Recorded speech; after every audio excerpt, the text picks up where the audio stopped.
alafu ndo naingia karantini unaangalia mambo yako kistaarabu, inakuwa ndio starehe asilimia kubwa. Sasa haraka upesi nimlete ndani mgeni wangu mfanikishe siku ya leo, Daktari Dan Shikanda. Karibu sana. Asante. Umesikia lakini umesikia tumtafuta Mbappe pia sisi. Chui pia nataka kuchukua saini yake. Nini akiwezekani? Kila kitu kinawezekana. Mkwanja tu kiwa basi anakuja au sio? Iko. Mwanzo niombe radhi kwamba umekuwa hapa tangia saa 5 lakini Mungu amejalia tumeingia hewani. Asante.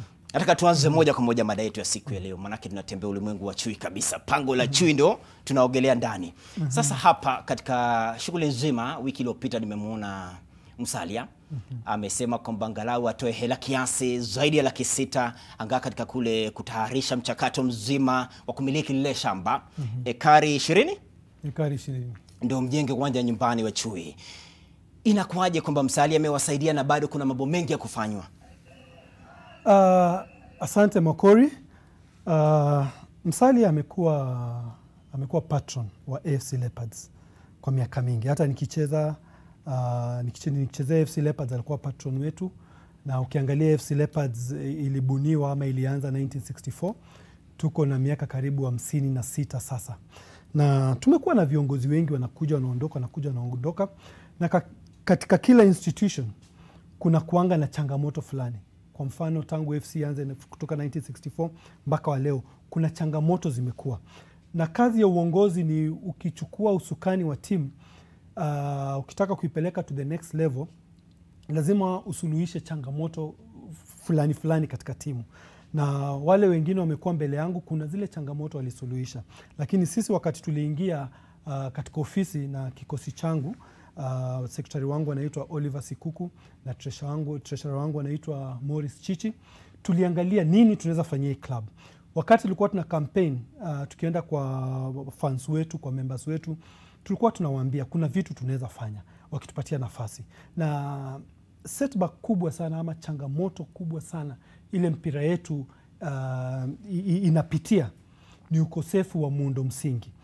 Na wakati tulichaguliwa tuliangalia, of course kulikuwa na rumors shamba, mimi nilikuwa shamba ikipeanwa, nilijua kuna shamba imepeanwa, na kuna wengi wamekuja ofisini lakini labda hawakufuatilia.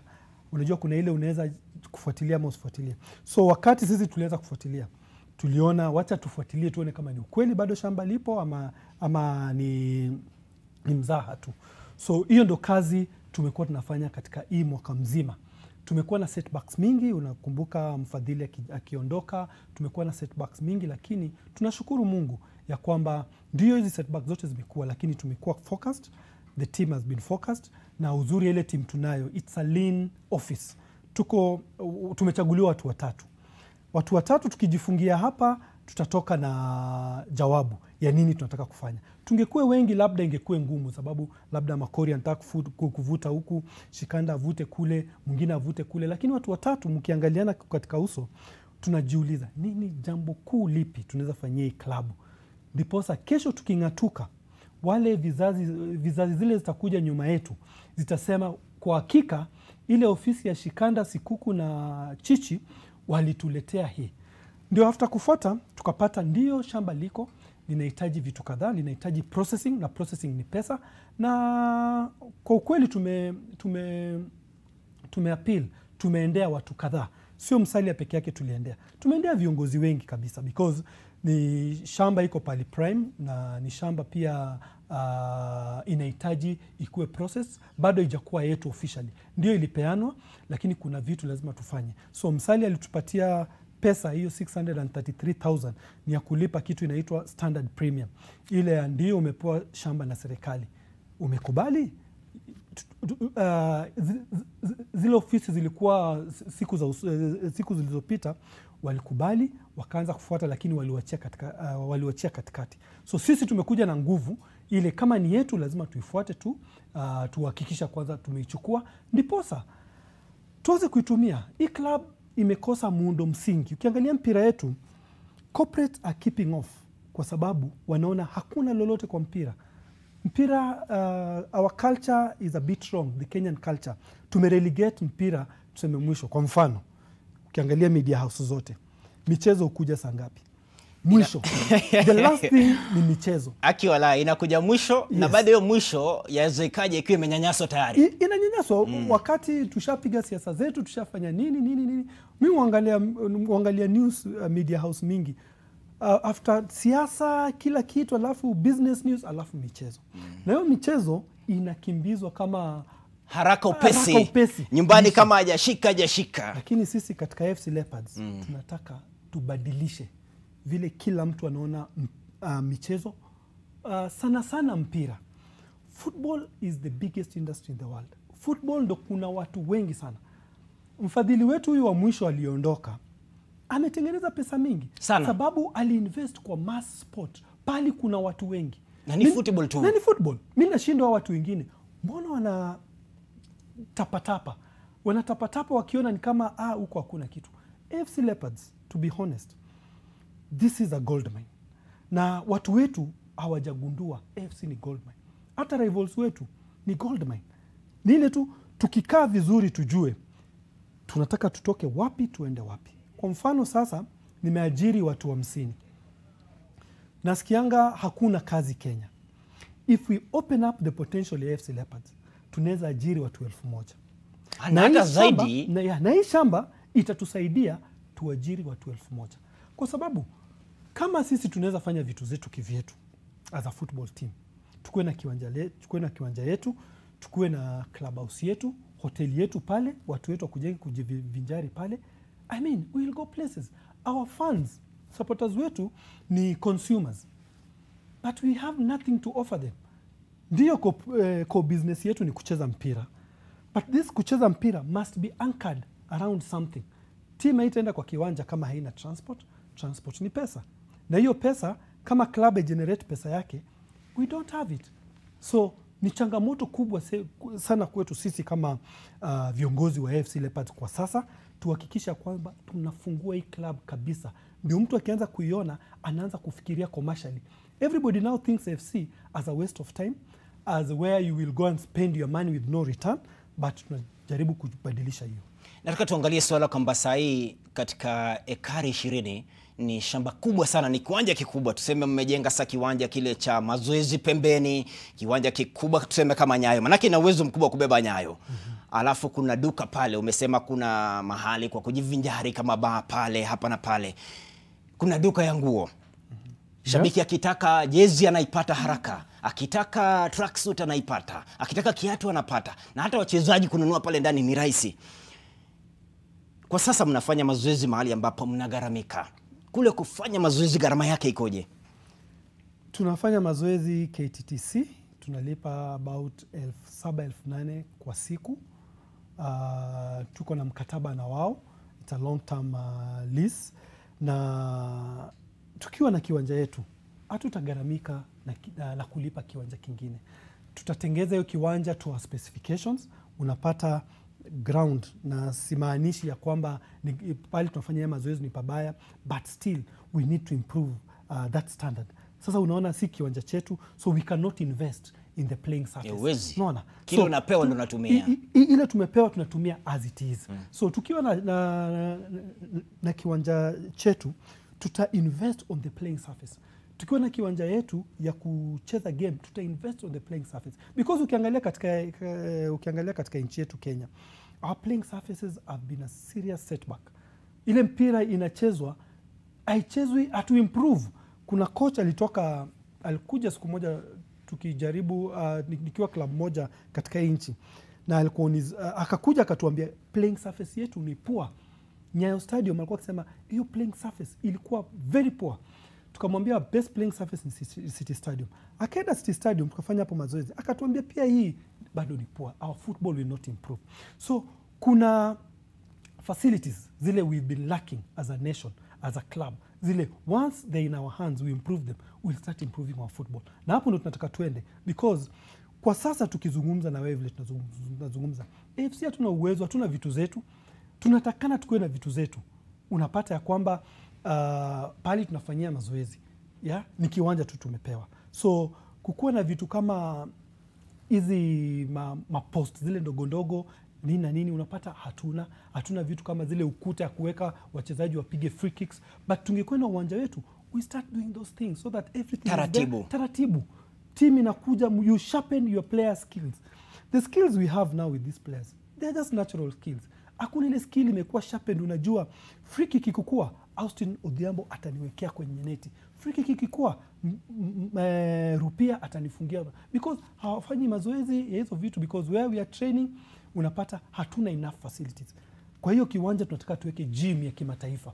Wachezaji wetu wakuwe na nguvu, wakuwe na speed, wakuwe na kila kitu. So where we are now as a club, tuliona changamoto kubwa ni hiyo muundo msingi, the physical infrastructure. Na tukasema it is the biggest setback this club has had.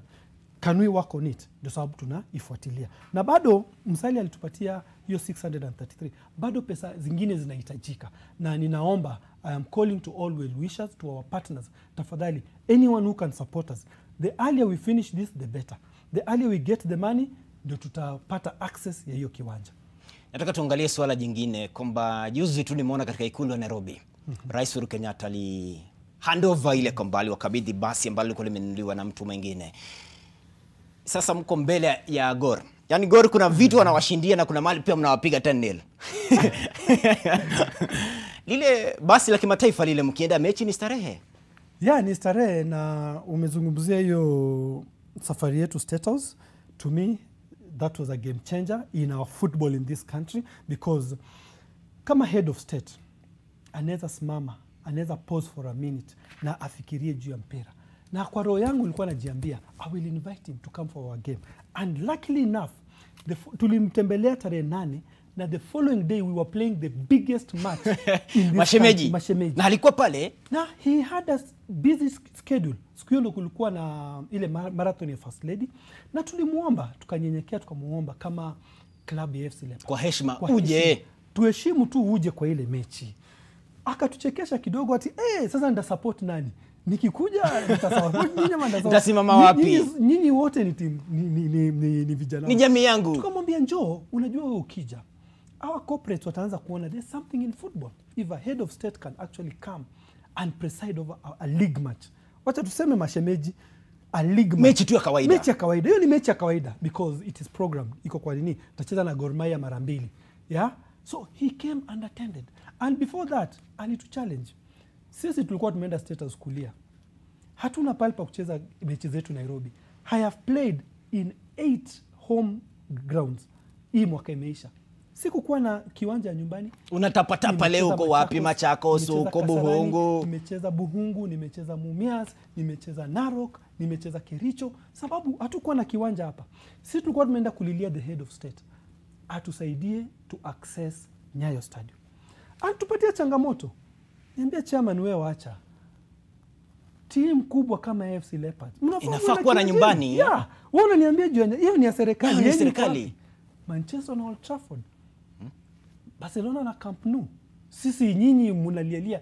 Hii hata nikiwapatia tawasaidiaje? Timu kongwe, timu imeishi zaidi ya miaka 50. Miaka 56, 56 years. We have nothing to show apart from ile basi tulikuwa nayo, na hiyo basi alikuwa anatupatia mpya ki-launch. Hiyo changamoto imetuma maofisa wangu, CEO, Treasurer, Secretary, tujalala mpaka tuhakikisha kwamba tunapata kiwanja chetu tuweke nini hapo. So we really thank the head of state. Alizindua hiyo basi yetu, it's a state of art bus. Tunashukuru Mheshimiwa Eugene na marafiki zake, they donated the bus to AFC Leopards. Na ndio nakuambia AFC Leopards is a gold mine. Hiyo basi kukuja AFC, there was a discussion very far from this country, very far. Tuko na hii, tunaweza stare aje up industrialization in Kenya. Ni nini inaweza tuma watu waanze kuona China kuna kitu kama hii na nini? Mtu akasema kuna club kubwa inaitwa AFC, tukipatia hii basi watu watakuwa wanaona AFC na basi fulani imetoka pale fulani. Hivyo ndo tulipata hiyo basi. But sisi hapa Kenya tumekalia gold mine.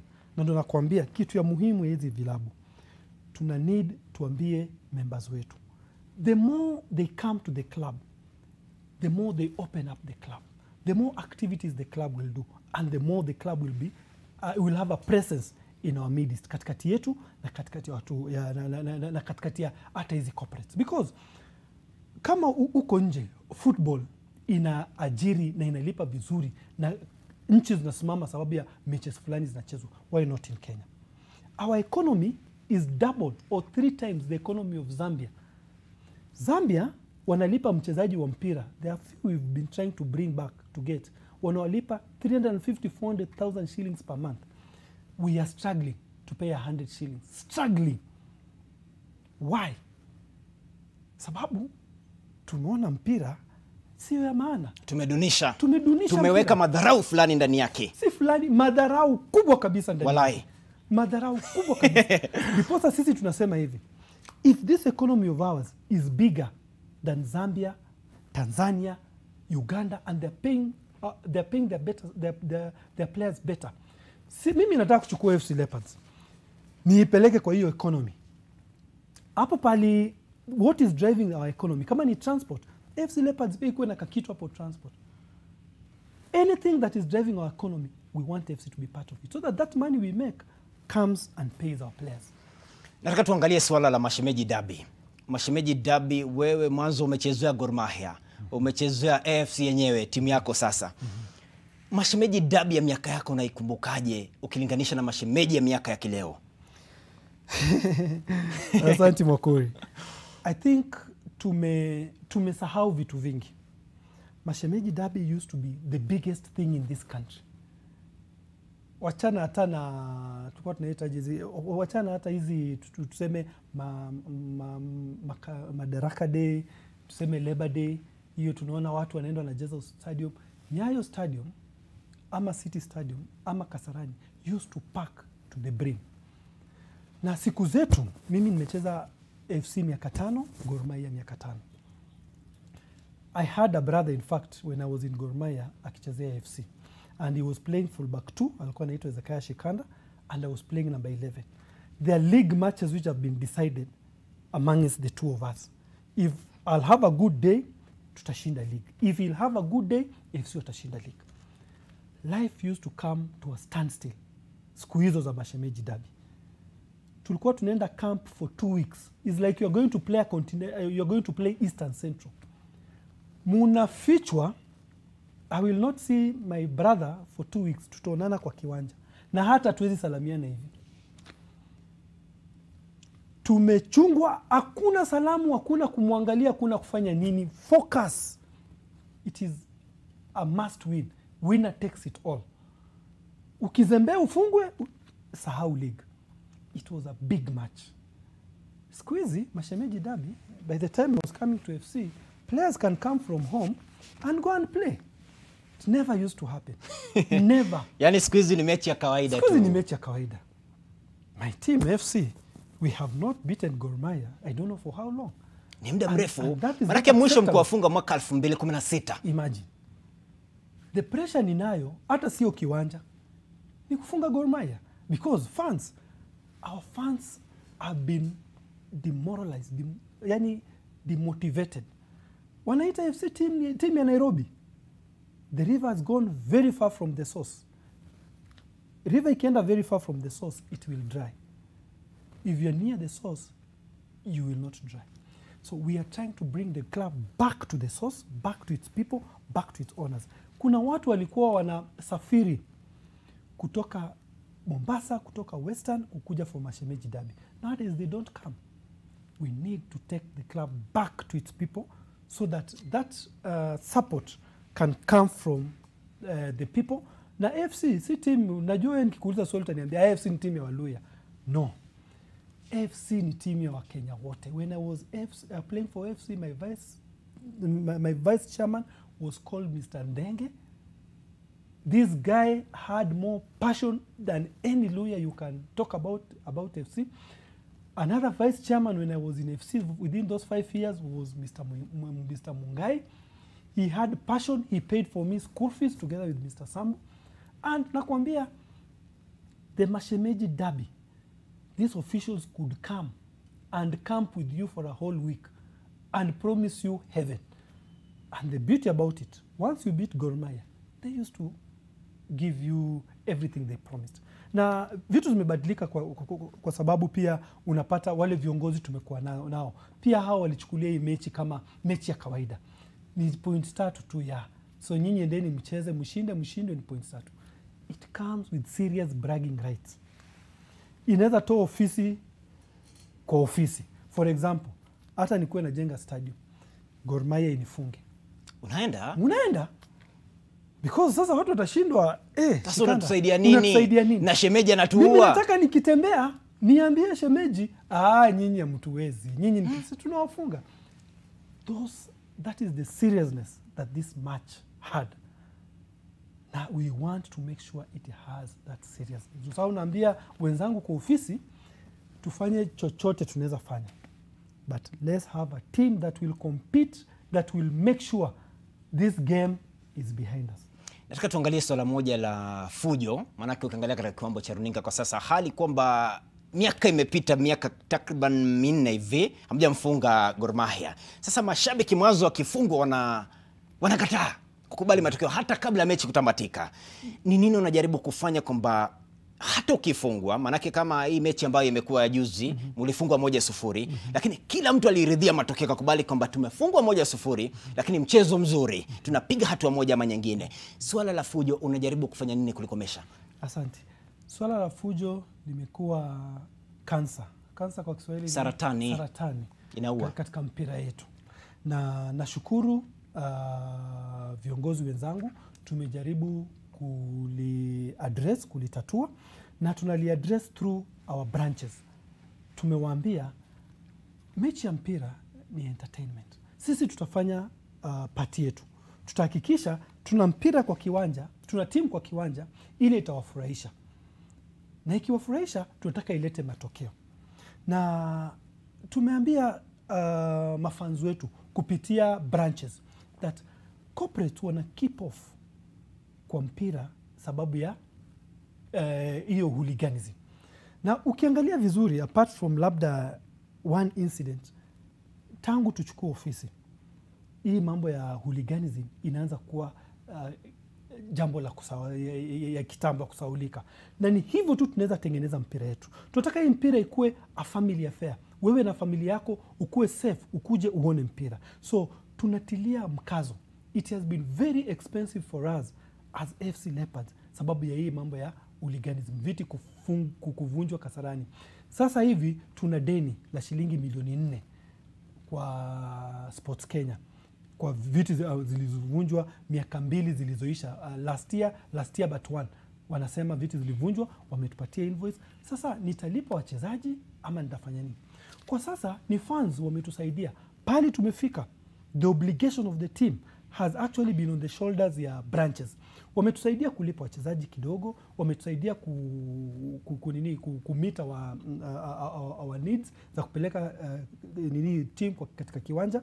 So tukianza kusema watusaidie tulipe milioni 4 kwa kiwanja, our priorities will be upside down. So sisi tunaambia fans wetu and even us and even the entire Republic of Kenya that football is a game which brings people together. Na tukija pamoja tupigane, we are killing the game. We want watu wakuje pamoja, we enjoy, we have fun. Yeah? Zile pressure uko nazo kazini, uko nazo nyumbani, uko nazo uziwache huku kuje uenjoy. Because once umewacha pressure zako, you will be a healthy human being. So we are working around the clock. I know hatujakuwa na budget ya tuseme kupigana na hizo na hiyo hooliganism, but tumefurahi through people like you media, our media team, tumeweza kufunza. We have given civic education to our members and they know very well. Anything I do, nikivunja kiti navunja timu yangu. Because team ndio italipa.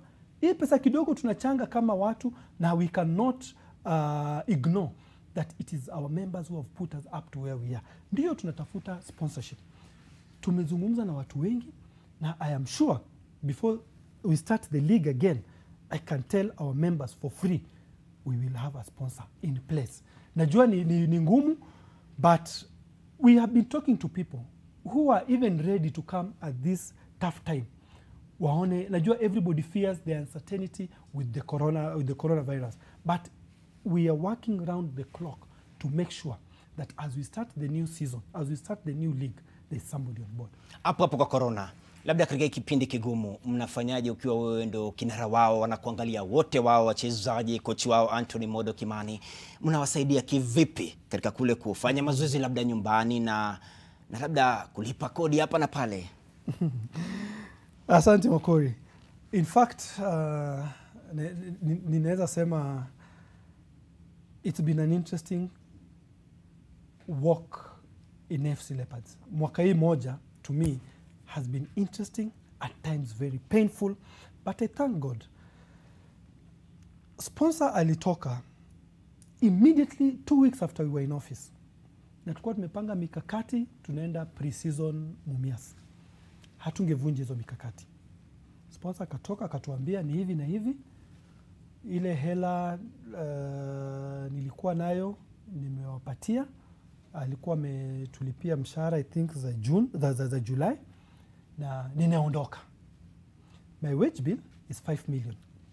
About 4.7, 4.8. Nikiweka plus office rent nini na nini. I have 50 employees. I'm not a prominent businessman or a prominent hood in any. Tuko 3 elected officials. All of us, maybe our net worth, I hope my colleagues will not shoot me in the head. Maybe each person amongst us can be maybe having some loose money, maybe 300, 400,000 maybe per month. Sasa uko na mzigo ya wachezaji, ya kurun club na kulipa mishahara. We have gone through baptism by fire. But I thank God. At this difficult time, one of my players called me. He's Ugandan. And there's a day, alisimama, he stood in the gap for this club. It was a turning point because there was too much pressure. No salaries, no what. Now, alimpigia simu akaniambia, I am in my country, Uganda, for the last 3 months. And I'm surprised. I'm being paid my full salary. At home, not playing. Hachezi. When he was in Kenya, he was not paid his salary for 3 months and he was playing. What is happening? Ningemjibu aje. To cut a long story short, our players, we have paid them for the last 3 months, full salary. Since Corona started, they have not lacked salary. I thank God for that. Na huo ni uongozi wako. And I'm calling uongozi wangu na ofisi yangu na members wangu. I am still calling at our members, at our well-wishers, at our partners. We really need to come together. We have so much to do as a club. Kesho labda tukipata sponsor, tusiogope tuseme sasa club ina sponsor. We need to build a stadium. We need to pay our players well. Nimekuambia vile Zambia wanalipa, Tanzania wanalipa, Uganda wanalipa. If I pay you 100,000, you will give me services worth 100,000. Kweli. If I pay you 500,000, you'll give me services worth 500,000. AFC Leopards, and I know our competitors are doing more or less the same. We need to pay our players well. So I'm just calling onto, we need more partners. We need more members. Our members pay 1,200 per year. That translates into 100 bob per month. I have paid up members 1,500. It is shame on me as chairman of AFC. I have told, and I'm repeating this to our members, anyone who believes he is a member and supports AFC Leopards, by December we must have 10,000 members. Because hii itatusaidia kurun club. It's unfortunate, kuna mtu siku moja alinipigia simu akaniambia jirani yake bwana yake alipiga bibi. Why? AFC has lost a match in Mombasa. Imagine somebody in Bungoma being beaten. She has nothing to do with the AFC. AFC tu wamefungwa huko Mombasa. Asira iko Bungoma kwa mtu yule anafuata AFC. So these things have repercussions. These things zina repercussions. So tukija pamoja sote kama familia ya AFC Leopards. Na pia wewe nataka kukurecruit. Mimi nakuja. Lazima ukuje ukuwe member ya AFC. Sasa Gor watanipiga. Kwa nini wakupige? Waenda kwa recruit wao. Unajua Makori uko karibu na sisi kushinda wale. So in a nutshell, we have been paying our players since Corona started, and this is courtesy of well-wishers na tunaomba waendelee kutusupport because we are serious in building this team. Now we are very transparent. Tutakuwa na AGM at the end of this month, And we are, I think at the moment, we're the only club in KPL who are going to give their members audited accounts. Tunataka wajue ile shilingi moja Makori ulinipatia ili tumekaje. Napendanga kuambia Rocho, ngoja saa ile kuna ulinipatia 5,000 Harambee utaiona, because we want to be transparent. We want to build this team. Hapo wacha tupunge unyonyo kidogo tu, manake ndo kanashika sasa. Kuna Rafa medunda hapa, huyu anasema nimefurahishwa sana, anasema vitu ambazo kwa kweli anaweza akafanya. Sio ahadi ambayo ni tupu kama debe tu alina kitu ndani. Lazima AFC Leopards fans turudi uwanjani, tuwape support wachezaji sambamba na ofisi. Na ofisi ni ya daktari mwenyewe. Huyu anaitwa Gladys Midecha, huyu ametoa kauli yake nzito hapo. Gidi anasema anaangalia kipindi moja kwa moja, anasema Mikiki kweli leo imeiteka anga kigaidi. Sema msalimie sana huyu daktari, anafanya mambo makuu kule AFC Leopards. Tuanze hapo kwa mafans. Mafans wakija uwanjani inaleta ile starehe, na sasa Nyayo imekwisha. Nataka tuifikirie hivi kwamba sasa mashemeji na ukuja iko Nyayo. Unaangalia huku ni samawati kwa maana ya AFC. Unaangalia kijani kibichi, Gor Mahia. Mechi inapigwa kistaarabu. Unaonaje? Makori, nakwambia naweza sema hizi miaka zimepita let down fans wetu ama let down mpira ya Kenya, because hatujakuwa tuna parade ile team inaweza jimudu watu warudi viwanjani. Na vile umesema ukiangalia kala zetu, sky is the limit, blue and white is the sky. Kwa nini tukue tunafungwa na green iko chini na blue iko juu? So we are embarking to build a team. Na we have a team, but imekuwa team tunaikuza, ni team bado young. So tunataka tu kidogo tu tuimachue through bringing 2, 3, 4 players wale mature, so that hii mechi wakati itafika. Na mimi nakwambia the coming match ya AFC na Gor Mahia, both home and away, tutajaza Nyayo Stadium, because that will be the turning point of Kenyan football. Na sisi kama AFC, we want to prove a point. Na kila wakati tunakutana kama viongozi wa AFC, na pia mashabiki wetu wanatuambia we have to build a team that will make them proud, and I want them to be proud. Mimi ndo chairman, nimecheza mpira, Rachel hajacheza mpira. How come his team is playing better football than mine? Na wewe unajua mahali kiatu kinafinywa. Na mimi najua mahali kiatu kinafinywa. I'll be failing. Nilete team ila yezi cheza mpira. So I have to bring these people can play football. Sasa unataka ukumbukweje katika wakati wako, hatamu yako imekwisha? Unataka ukumbukwe kivipi? Nataka nikumbukwe simple.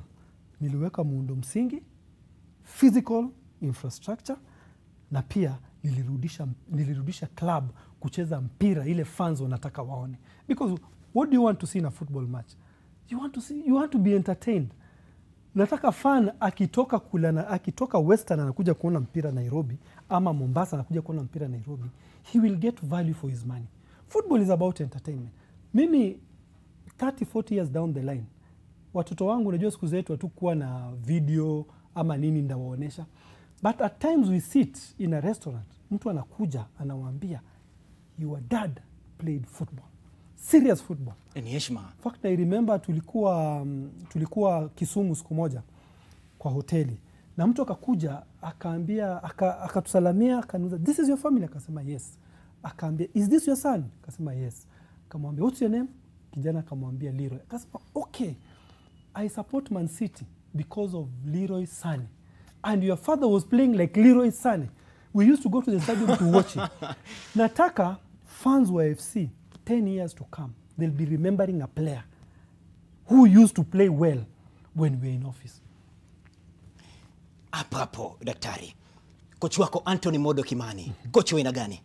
Coach mzuri, determined, anapatia players motisha. Amekuwa assistant coach wa Kasambongo. He has actually rallied the young boys, yeah, behind the team, behind the badge. Unaona hii badge? Hii badge si badge ndogo. Na vile nimekuambia hata sasa, 20-30 years down the line, 40 years down the line, hii badge bado inanifungulia mimi milango, just because of playing for AFC or even Gor Mahia. I went for an interview in South Africa. I worked for a company known as Abbott. In the panel, there was somebody who knew me through football. Utapata hiyo kazi ama utakosa? Ayo naingia. I got the job. That was about 15 years after playing football. So, Coach Modo amerally our players behind the badge. Amwambia the meaning of the badge. Ukivaa ile jezi ya AFC. Ukivaa jezi. Ujavaa, I mean, sio kitambara chochote umevaa. There's an example I gave somewhere na mtu akaichukua negative sana. AFC is a unique club. Na my current striker, Elvis Rupia, he was, nilimfuata mwanzo kabla ende Wazito. But I told him one thing. The platform I'm giving you is more than the money Wazito will give you. Believe you me. Akakataa akaenda Wazito. When he came back, he realized that. When I was signing Makwata, Gor Mahia was offering cash 2 million. I gave Makwata cash around 600,000. But I told him, the platform I'm giving you is worth more than that 2 million Gor Mahia nakupatia cash. And by the way, I'm sorry to say this, he had the Gor Mahia cash, but he came to FC. By the time he was leaving FC, aliniambia, never in his life has his mother wondered what he was doing in Nairobi.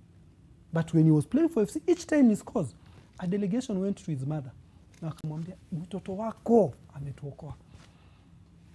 So this is a badge, this is a platform that is bigger than any team in this country. Any team in this country. Na I like Modo because ana rally vijana behind this badge. Kwa sekunde kadhaa ndo nikuachilie sasa mkubwa wangu daktari. Uchaguzi unakuja FKF. Unaonaje? In a nutshell, naweza sema we need to get it right in FKF. And I think, I'm not saying Nick Mwendo is wrong or bad. I really wish the person who will be elected next a focus on a certain niche. More so to me, on a niche of marketing football. Not wanting to run FKF, to run KPL, to run NSL, to run youth team. No. My work in FC is to open these doors. Once nime open, kuna watu chini yangu to run with these things. I can't do everything. So anyone we will elect in FKF, and here is where we get it wrong. If we can have an office that can work with each and every stakeholders, tutaanza kuheshimiwa kama football. I want you to read somebody. There is somebody who writes a column daily, no, not daily, weekly in the Standards. He really abuses the leadership of football in this country. But we are giving him that opportunity. Football, where we are putting it, tunaonesha watu, we are fighting daily. Anyone elected in FKF, kama ataenda to above this funny politics we have, na akue ambassador of football in this country, we'll have NTV coming back to football, we'll have Barclays coming back to football, we'll have all the big stakeholders coming back to football. Na nikimalizia, budgeti. Sports has been given 14 billion by the Minister for, by Treasury. I am just asking the Ministry for Sports to go for this money. They just bring 1 billion to football. I know FKF put a request of 800 million. We want the top league. If the government can come and say the prize money for the team that wins the league is 200 million, I can assure you they will grow football in this country and our players will play better football. Hapo asante sana Daktari Dan Shikanda kwa kutenga muda wako kuja tena siku nyingine ipigwe. Mbona Mikiki ni kipindi maarufu. Atudanganyani, mashabiki wanaangalia. Asante. Siku nyingine uje tena. Sasa nikimuondoa katika upande wa pili wa studio huyu Daktari Dan Shikanda, namleta ndani ambaye ni kocha mkuu wa timu ya Equity ambaye ni mpira wa kikapu ama ambao ni mpira wa kikapu. Angalau pia tuambie mawili matatu. Ligi ilikuwa ianze mwezi Machi, lakini kwa sababu ya shughuli nzima ya corona, janga ambalo limetatizwa kabisa masuala makuu, ndio ikawa kwamba sasa hata ligi ijaanza, lakini wao ndo mabingwa watetezi. Angalau niseme naye mawili matatu. Coach Maina atakuwa anajaja ndani wakati wote kutoka sasa, ndio madada wanafanya mambo makuu. Itakuwa starehe. Kwa sasa sikizia hapo inakuwa kwaje.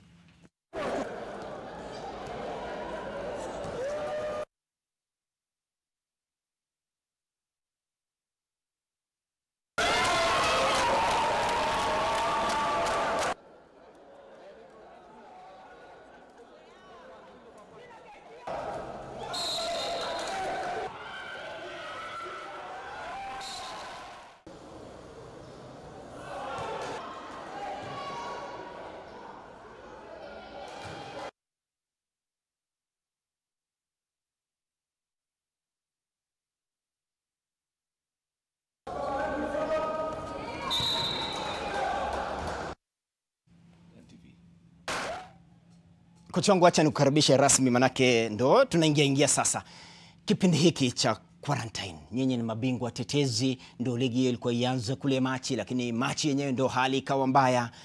Kimekuwa kipindi cha aina gani kocha wangu?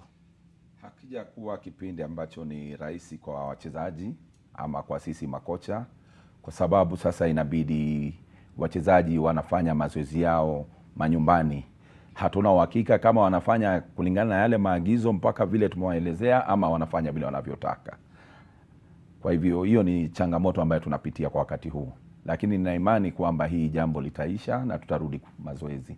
Equity imekuwa ni timu ambayo kiukweli umeikuza ikakuweka katika hali yake ubora. Utaisema ni timu ya aina gani kule kushinda taji msimu uliopita na kuendea taji tena kwa mara nyingine kulitetea?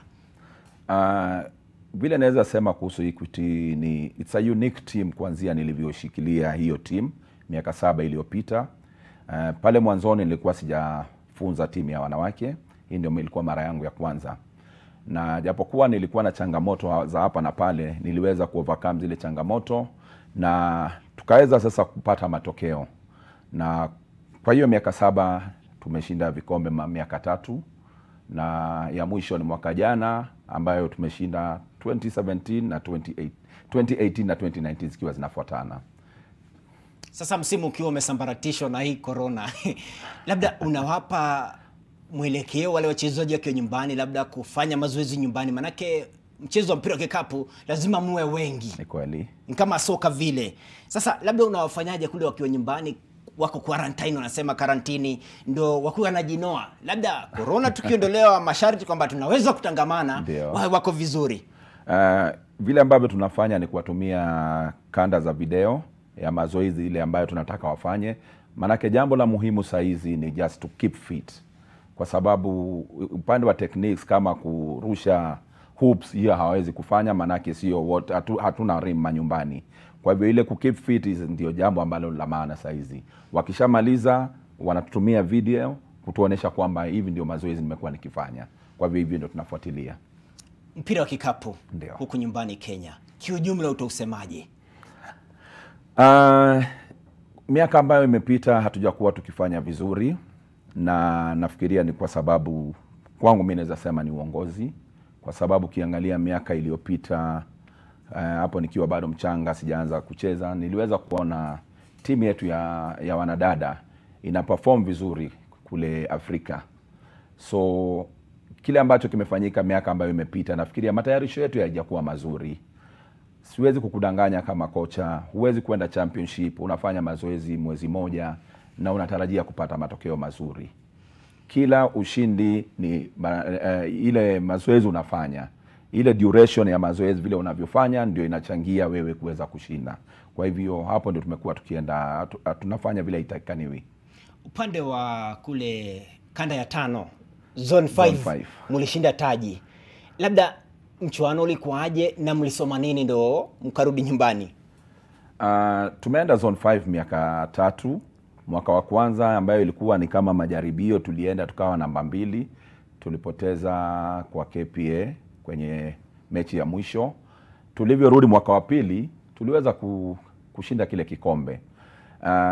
Matayarisho yetu imekuwa sio, huwa tunafanya mazoezi kuanzia Januari mwaka unapoanza tukiwa tunalenga hiyo zone 5. Na jambo ambalo limetusaidia zaidi ni kwamba tunachukua wachezaji ambao ni chupukizi na tunawapatia target ya kwamba by the end of the year hivi ndio tunataka tuwe tumefanya mwaka ikiisha. Na ndio maana unapata zone 5 tumekuwa tuperform vizuri, japokuwa mwaka jana hatukuperform vizuri, nayo ilisababishwa kwa sababu ya mchezaji wetu mmoja aliweza kuumia kwa mechi ambayo tulipoteza na tukaweza kupoteza hiyo nyingine. Nafikiria wachezaji baada ya ile injury ya Betty Kananu hawakuweza kujisaidia, ama naweza tumia hawakuweza kujielewa waseme kwamba let us play for Betty. Ile injury ya Betty ilifanya wakaenda chini na tukapoteza hiyo mechi ambayo ilikuwa ituweke kwenye semifinals. Swala la miundombinu nimeona katika uwanja wa Taifa wa Nyayo, mahali mnachezea tayari wamesimika viti tayari. Yaani ni kama ndo kuna kucha. Sasa manake kuna wakati fulani mechi kama yaendelea kunyeshe mvua kuna vuja. Safari hii unaonaje upande wa miundombinu? Nimefurahia kuona kwamba tumewekewa viti pale Nyayo na natumaia kwamba pia roofs wametengeza, manake kwa kweli ni aibu wakati tunapocheza tunasimamisha mechi kwa sababu mvua imenyesha, maji yameingia ndani ya uwanja, unapata wale wafanyikazi wa pale Nyayo na mob wanapanguza yale maji. Sio show mzuri, mechi inasimama. So sio show mzuri kwa especially ikiwa ni top league. So nina imani ya kwamba government, kwa sababu kuna watu wamekuwa wakizungumza kwenye mtandao, wataweza kuangalia yale request ya wapenzi wa basketball na wakaweza kuishughulikia kwa ukamilifu. Ndio. Nini kauli yako ya mwisho iambatane kwamba upande wa mandume Kenya Mrans wanafanya vizuri, sasa upande wa madada, manake timu yako ni ya madada pia, kauli yako ya mwisho kocha wangu? Mimi kwa kweli nimeona wanaume wakiperform vizuri, na ni kwa sababu ya matayarisho yao ambayo wanafanya individually. Huwa Equity tunafanya mazoezi pale Nyayo, na mara mingi nikifika pale napata wale vijana wa Morans wanafanya mazoezi on their own apart from ile ya team, na hiyo ndio kitu imesaidia sana Moran. Ningeliomba kama wanadada wangekuwa pia na hiyo na hali kama hiyo ya kujituma kufanya mazoezi individually, kwa sababu ukiangalia wanadada wengi wanapenda kutegemea mazoezi ya team ambayo haitoshi, kwa sababu unaona timu kama Equity tunafanya mazoezi siku 3 kwa wiki. Hiyo haitoshi kama kweli unaenda high level competition. So kwangu ni kwamba wanadada tu warudi kufanya mazoezi individually, wasiangalie kwamba ati unafanya mazoezi na nani. You can do it on your own, na itaonekana kwenye uwanja when you excel as an individual. Kocha wangu, asante sana kutenga muda wako kuja, no siku nyingine tena ligi kianza kurejelewa tuje tufanye mambo makuu, au sio? Asante, nimeshukuru. Thank you. Asante sana. Huyu amekuwa ni coach Daudi Maina ambaye ni wa Equity Hawks ambao wanafanya mambo makuu, ndio mabingwa tetezi wa mpira wa kikapu hapa nyumbani upande wa madada. Sasa mimi Yosha Makoru mwana sport ndo nimehitimisha, lakini kabla ya kusepa ni kuache na hii kwamba mtu ujikuna mahali anajipata.